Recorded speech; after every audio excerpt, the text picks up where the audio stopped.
heavy one. Um, I started drinking alcohol when I was in high school, and I want to say it was junior year.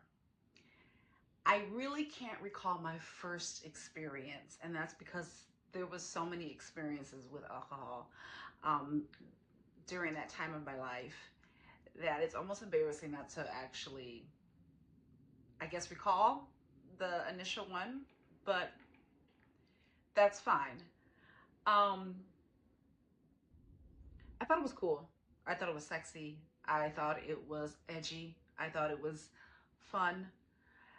I'm an elder millennial, so at that time, a lot of us were considering drinking, or it was exciting to us. It was sold to us in a way that meant we were, grown up. Kind of with the opposite of what it actually makes you feel like, or the things that come out of being tipsy or drunk.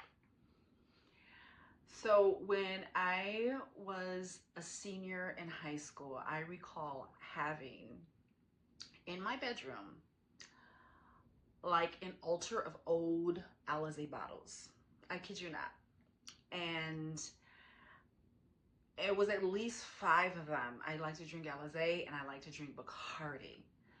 To the point that when I was 19 years old, I declared Bacardi as one of those spirits that I could no longer drink because I had too many bad experiences with it. And this is, once again, being only 19 years old. So to me that was like a bit crazy, but it's just the way that it was. Me and my friends would skip school or skip a class, more like skip a class. We had like a study hall together, and it was me and a couple of the girls that would kind of do this routinely, regularly. I don't want to necessarily say this routinely, but it was exciting moments, maybe at least once a week, that we would decide to, let's get tipsy. And so we would walk to this dentist office that was not too far from our high school, and it was actually a building. It was a building that like had many services in it, but I recall, like, I think the dentist's office was really close to the bathroom that we used. So it was like a bathroom as soon as you walked into the building that you had access to. And it was like a single bathroom. So we would go in there, lock the door, and drink, and then return to school. And we thought it was cute, that was funny. Sometimes we'll go to my house, and sometimes we'll either go back to school or not. Even had a moment where my husband, I knew him since high school. We aren't the typical high school sweethearts, nonetheless. He was a friend at the time, and me and a couple of my friends had gotten wasted and went to school, and there was a security guard at the school that saw that we were what we were, and I was talking to this male friend who was now my husband, and he could tell I was drunk. And the eerie thing about it is that the security guard was like, you got to get them out of here or they're gonna get in trouble. So you're telling this to a random high school boy about these tipsy high school girls. And luckily, he was good, that he's a good person. He was able to walk me back home with my friends who were tipsy, and it was in the middle of the snow. It was like it was in the winter time, so there was snow all around. I remember like falling in the snow, picking up the snow, throwing it around. Like, I was really into it, and even like pushing myself onto him, putting myself onto him, and he was just like, no, no, no, no, no, no, we're not doing this. So anywho, I wouldn't say that drinking led me to smoking cigarettes. I would say that my mother was a smoker, and I was one of those people that really hated it, and I think the irony of that, of just like being the kid that's just like, oh my God, that's so gross, why are you smoking? And next thing you know, it's like a regular habit of my own that I developed within, like, when I was like 18, maybe 19-ish or so. I started smoking cigarettes, and so cigarettes and alcohol kind of went hand in hand. And that's when I also started to get addicted to cigarettes, to the point that I would smoke like a pack a day, especially if I was drinking, very much so easily. College wasn't so much of a wild house for me, just because I I was at home and I was commuting to my college, so I wasn't living in the dorm. I didn't have like the regular college experiences that kids do have. But I was still drinking. I was drinking at home while I was writing. I was drinking out and about, you know, even though I wasn't old enough to. I had people, you know, during that time that would get alcohol for us. And, you know, so that's that. When I graduated college, I ended up getting married that same year. Got married relatively young, clearly. But I was working in the service industry at the time. Service industry is like hospitality, restaurants. I was a server. And so, you know, what do? You upsell alcohol, right? That's like the thing to do. That's how you get your bill up. That's how you know, approach a table and you see that they're old enough to drink. It's like, yes, let's get you to drink. Let's check out these wines, check out these cocktails, what have you. So the pushing element of putting alcohol onto other people, the shift meetings that we would have, we would try different wines or try a bit of a cocktail. All of this was in my everyday environment. So it was very easy for me to not see it as the demon that it is. After work, going to get drinks at the bar, whether it's at the restaurant I was working with at the time, or if it was, you know, a couple of doors down, was a regular thing. My husband was working down the street at the time, so I would go to the restaurant he was working at, and we would drink there, or we would go to a bar around us with, you know, a few other coworkers. And this is when I realized how toxic the environment was, because sure, I was in my 20s. Going after work to get a drink was a very normal thing. Staying out to 2 o'clock in the morning, 3 o'clock in the morning. Tipping bartenders very good, because you're in the service industry. So it's like, here, I'm going to give you some love. You know, you scratch my back, I scratch your back. You know, you come in and, you know, we help each other out, right? It was like a system in a sense. And then also on top of that, my husband was in a band. So going out, and they would perform weekly. They had like a moment where they would perform like weekly. So going out to support him and being the #1 fan, being up close, having my drink in my hand, it was just a part of the culture. I loved the fact that I was building a tolerance. You know, some people couldn't drink as much as I could drink, and I took that as like, oh, I can drink such and such amount, and make me feel, I had a sense of pride around that. When I got out of the service industry, because I was like, I have to get out of it, it was around the age of 28, more or less, that I started working at a church. And that was interesting because, you know, it's a church nonetheless. And I started working with youth as well, and I started working in social ministry within that church. And so this social ministry I was working at was a bit stressful, as far as like working with children that in a community that was underserved, and taking home a lot of compassion fatigue. And with that being said, you know, that's when I started really getting into having like a bottle a night, sometimes a bottle and a half, sometimes 2 bottles a night. And this became my regular thing up until I got pregnant with my eldest. And it wasn't really hard for me to stop at that moment, because I was just kind of like this protective, you know, innate motherness kind of came out. And my body really needed that break overall. But you know, they say within the 3rd trimester, you can have a drink or 2. And, you know, that 3rd trimester came around and I did have a drink or 2. I was like, oh, now I can drink. I never really saw or felt the mass negativity of alcohol at that point. I could recall moments where it was like, if I wasn't drinking, that wouldn't have happened. Or, oh my God, we got drunk. We got so drunk and now I'm embarrassed about something. You know, so it was like moments like that, but it wasn't enough to mount up, to create a mountain of reasons why I should stop drinking alcohol. And so I continued down the, you know, I continued down the road of drinking. I continued to work with children. I continued to come home and relax.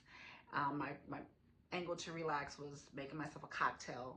By the time I was like 33, I had was started making, like, you know, cocktails. I would do, like, you know, vodka and soda, and I was moving more into spirits regularly because I thought they were cleaner in a sense. And when I got pregnant with my second child, I remember coming home and I'm like, let me take this pregnancy test because I was gonna make myself a cocktail. And I was like, oh, I could be, let's see. I was like, maybe 4 days late, and I never am late. And so I took it and it came back that I was positive, that I was pregnant. And like the first thing that crossed my mind was like, shit, I can't have a cocktail. Like, that was like one of the first things that crosses my mind was like, I can't drink right now. And so throughout the pregnancy, I didn't drink. I was good. Third trimester though, I did have, you know, a glass of wine here, a glass of wine there type of thing. And then, you know, after the child was born, then a month or so, you know, I started to drink alcohol again. And I would do the whole spacing thing because I breastfed for quite a bit, a while. So I would make sure that, you know, I would pump if I knew I was going to drink and all that stuff. So I had it prepared. Alcohol really didn't take a toll on me until I was about 36, 37. And that's when I said to myself, I realized that I was more irritable. There was this extreme anxiety that was being developed that I really couldn't pinpoint where it was coming from. The irritability that I would have was like in the morning time. I had very low patience for my children to the point where I felt guilty and shame around that because it was like, why are you feeling this way? I started to, my lack of energy, my lack of focus, the dependency of, I need to go home and get a glass of wine. I was drinking every single day with the exception of like one day out the week, and that was usually Mondays. Sometimes a Thursday would be thrown in there off and on just because my body kind of got tired of it, but my body needed to reset. And so I would reset on Monday. So Monday was like, okay, I would come home and I would just, you know, drink water. And it's just like, oh, this is the day I'm not drinking alcohol because my body just needed a break. It was like my body was forcing myself to have, okay, at least one day don't consume this. And then, like I said, sometimes it would be like a Thursday or what have you, because I knew on the weekend I definitely was going to drink. I started to realize when I would drink, I would revisit old traumas of mine and replay them and ruminate in them and cause, you know, arguments with loved ones. I was very snippy. I even got like, you know, just within my body was like a hot rock. It just felt like I was going to implode or explode over any little thing that may not go my way. I felt like I would have the tendency to punch a wall more than I would ever had. And it wasn't something like, let me go punch a wall, but it was just like I felt like this bent up energy inside of me that I could literally put a hole through the wall if I chose to. So stuff like that where I felt like this isn't the life I want to live. And it was more so the toxicity of this everyday drinking and how I was creating a home environment that I wasn't happy in. And if I wasn't happy then was anybody else? I'm very sensitive to energy, and I think a lot of us are, but the older we get, the more sensitive I realize I am to my environment. And I'm like, okay, you are the woman of the house here. Do you know how much control, the power that is in that? And I said, I don't want to do this. This is not the life I want to live. I don't want to do this for myself. I didn't want to do it for my daughters. And then I had these goals. You know, I hadn't written a book yet. I had these things I wanted to do that I wasn't ever getting to. And it was like, okay, something's in the way. Something's holding me back. And I knew that it was this addiction. And it was hard for me to kind of be open enough to understand it was an addiction. So the why was my intense irritability, this increasing anxiety that I really couldn't put my finger on, but it was the alcohol, clearly. My mood swings, not having space or patience for my daughters, not meeting the goals I thought I probably would have during that time. And those are things I'll touch on a little bit. Knowing that I had the capacity to create, to cultivate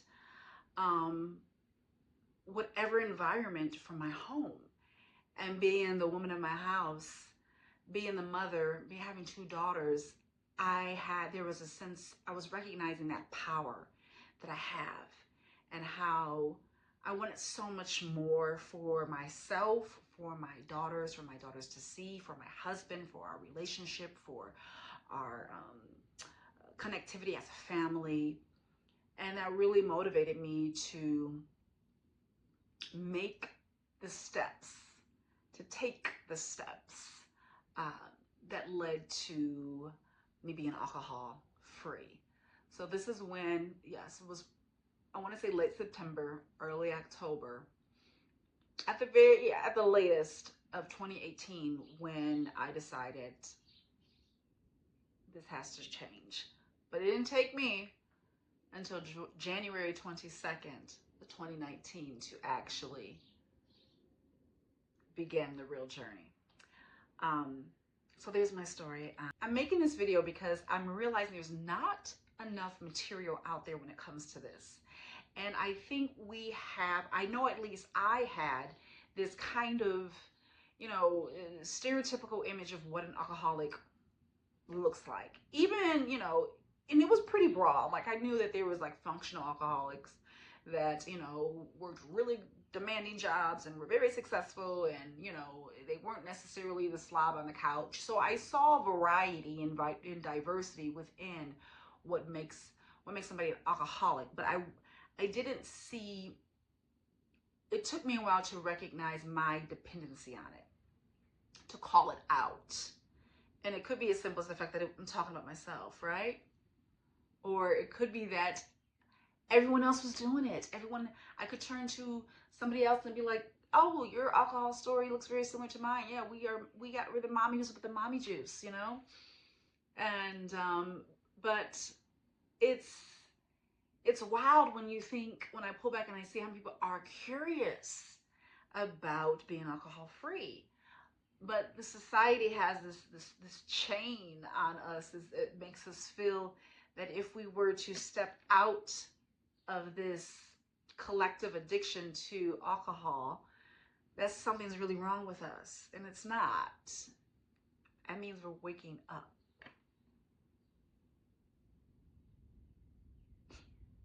It means we're waking up.